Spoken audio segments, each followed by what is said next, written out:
Strap in, the round-the-world adventures continue. In this episode, I'll travel across the US with American Airlines in domestic first class. But here's the big question. Is it anywhere near the level of Cathay Pacific or SriLankan business class? After flying internationally, expectations are high. In this video, I'll review the food, comfort and crew service on AA to see if it can compete with global standards. Welcome to the channel. With over 20 years of business class flying and more than 1 million miles in the air, I've seen it all at 35,000 feet. Now I'm taking things to the next level, an unforgettable round-the-world journey in business class, from London, through Asia, across the Pacific and into the Americas. Join me each fortnight as I dive into every detail, the luxury, the letdowns and honest reviews of each flight experience. Love travel, aviation or just chasing the thrill of the skies? Hit that subscribe button and join me for the adventure of a lifetime.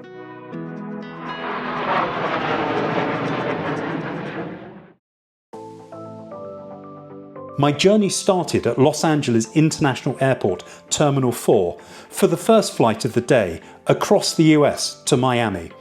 There I would connect with a flight to Rio, which you can find out about in the next episode. Just inside the terminal was a separate check-in area for Flagship First and One World Emerald passengers.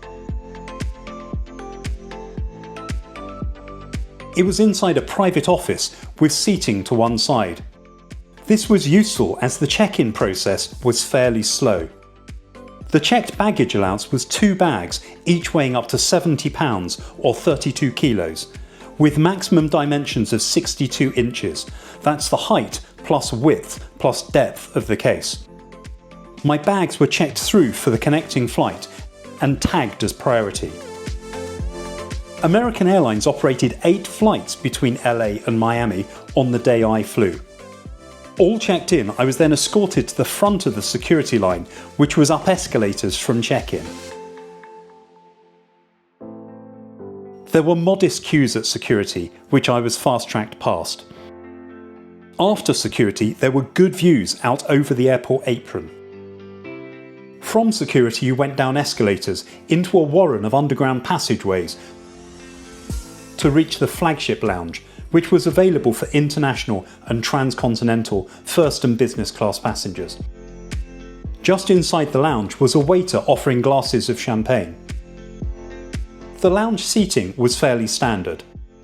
A nice selection of hot and cold food was available, alongside a self-pour bar. From the lounge there were views out across to the Tom Bradley terminal. Soon it was time to drink up and head to the gate. To get to the gate you had to go back down into the warren of underground tunnels. The terminal was being renovated and the middle of the departure floor was closed off, leading to the diversions. Despite this, it was only about a 5-minute walk to the gate. When I arrived at the gate, pre-boarding was in process. The flight was on an Airbus A321neo aircraft, registration November 434 Alpha November. It was 4 years old. Soon boarding started and first class passengers were invited forward.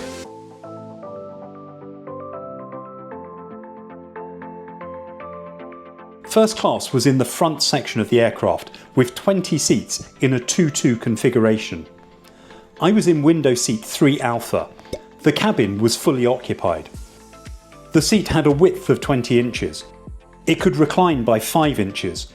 The pitch between rows was 36.5 inches. The seat was a Collins Aerospace MIQ cradle seat.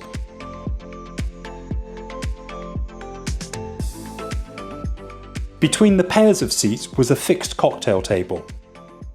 A pillow and blanket were provided. There was an okay amount of legroom in front of the seat. There was no seatback entertainment screen. Instead, there was a holder where you could attach your own tablet or phone, next to which was a USB-A port. The armrest next to the seat folded up to reveal a storage compartment, at the back of which was a power socket. In front of the pocket was a control to recline the seat. Between the seats in front was a further fold-down cocktail table. The headrest had adjustable sides. There was plenty of space in the overhead bins, which were the Airbus XL type, where cases could be stored on their sides. Overhead were reading lights and individual air vents. To the other side of the seat, the table folded out from under the armrest.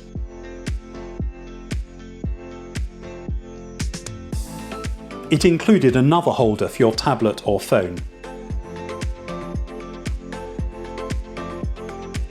Like most aircraft, the table storage area could have done with a good clean.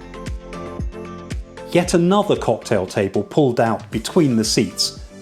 There was certainly no challenge where to put your drinks. Orders for the meal service and drinks were taken prior to departure. Soon the air bridge was retracted and a manual safety demonstration was given. In contrast to the two Asian carriers, no pre-departure drinks were offered. We pushed back on time from the gate at Terminal 4 and taxied along the airfield to take off from runway 25 right.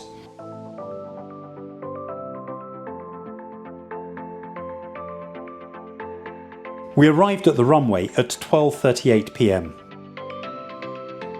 As we take off, it's time to thank my supporters in the Doors to Automatic cabin crew. Just £4 per month gives you early access to reviews and other behind-the-scenes content, including the next episode of this series, which is already available. Head over to Patreon to join the cabin crew. The wheels up to wheels down time for the flight was scheduled to be 4 hours and 40 minutes. The routing would take us over Arizona, New Mexico, Texas and Louisiana, before flying over the northern Gulf of Mexico and crossing the Florida Peninsula. Shortly after takeoff, there was a hot towel service. And then bowls of mixed nuts were offered. There was no alternative if you had a nut allergy. There was then a fairly long wait before drinks were served. I checked out the entertainment system. It took a few minutes to get my iPad to connect, but I think that was more my iPad than their system. A good range of content was available to stream. There were 456 movies, 277 TV and lifestyle series, 258 audio albums and podcasts, and 12 live television channels. The system streamed well without any stutter. Wi-Fi was also available. A full flight pass costs $30. Although it's worth noting that from next January, American will start offering complimentary Wi-Fi on most flights. The download speeds were good at 45 megabits per second. One anomaly of the system was that the flight data on board and from the AA app were not in sync, with a difference of 19 minutes on the flight time left. Prior to departure, menu cards were handed out.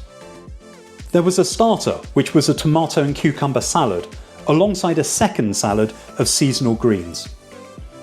There was a choice of 2 main courses, chicken enchiladas or red curry vegetables.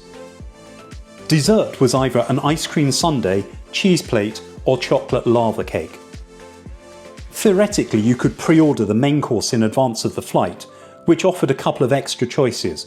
However, every time I tried, I got the same error message. The starter, salad and main course were served together on a tray. The side salad came with a sachet of olive oil and balsamic vinegar. A bread roll was also offered. For main course I chose the chicken enchiladas, which were pretty tasty. A linen napkin and metal cutlery were provided. Wine accompanied the meal but wasn't listed on the drinks menu. I had a glass of Pinot Noir.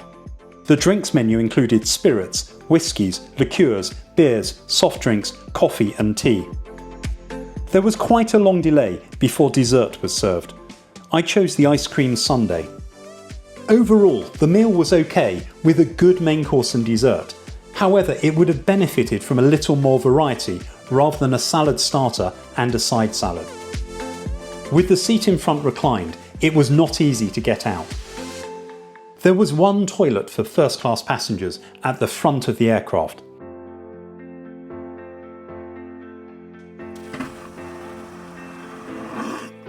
It was a pretty compact standard toilet. No premium toiletries were provided. There was a shaver socket, a baby changing table folded down from the wall. Back in the cabin, the lights had been dimmed. A good quality fleece blanket was provided, but alongside a fairly flimsy pillow. Whilst the seat reclined, there was no footrest or calf rest. The seatbelt signs came on a few times during the flight, which triggered automated announcements over the PA. I booked my round-the-world ticket with the One World Alliance. The ticket included 9 flights, departing from London, flying 28,000 miles and arriving back in London just over 3 weeks later. The business class ticket cost £7,985. Booking each flight separately could have cost as much as £14,185. So at just 28 pence per mile, I thought this was very reasonable for a premium ticket. About half an hour prior to landing, the lights were brought up. We landed on runway 12 and then taxied around the terminal to gate D42. So what were my overall thoughts on American Airlines domestic first class? The separate check-in office was okay, although the check-in process seemed to take an age. This seemed to be mainly because of my connecting flight to Rio and new entry requirements. Being escorted to security was a nice touch, although I wasn't then told where to find the lounge. The terminal was mid-renovation, so there were quite a few diversions, although this was all well signposted. The lounge was good by US standards. It was a nice touch to be served a glass of champagne on arrival. The boarding process worked well. The cabin and seat were good, although slightly more pitch between rows would have made it easier to get out. I didn't mind there not being entertainment screens, and the streaming process to my iPad worked well. The food was okay, however it was not on the same level as either the Cathay Pacific or SriLankan short-haul experience. I'm afraid I didn't rate the service at all. There were no drinks prior to takeoff, and the drinks and meal service seemed to take an age, before the crew then disappeared behind a curtain for the remainder of the flight with no further service. Whilst billed as a first-class flight, this certainly wasn't world-class. But what do you think? Do you rate American Airlines domestic first class? Let me know in the comments. Next time, I'm taking American Airlines Flagship Business Class from Miami to Rio de Janeiro. This is AA's premium long-haul product, but the big question remains, does it stand up to world-class business class experiences like Cathay Pacific? From the lie-flat seat to the catering and service, I'll put it to the test on this overnight flight to South America. Subscribe now, you won't want to miss it.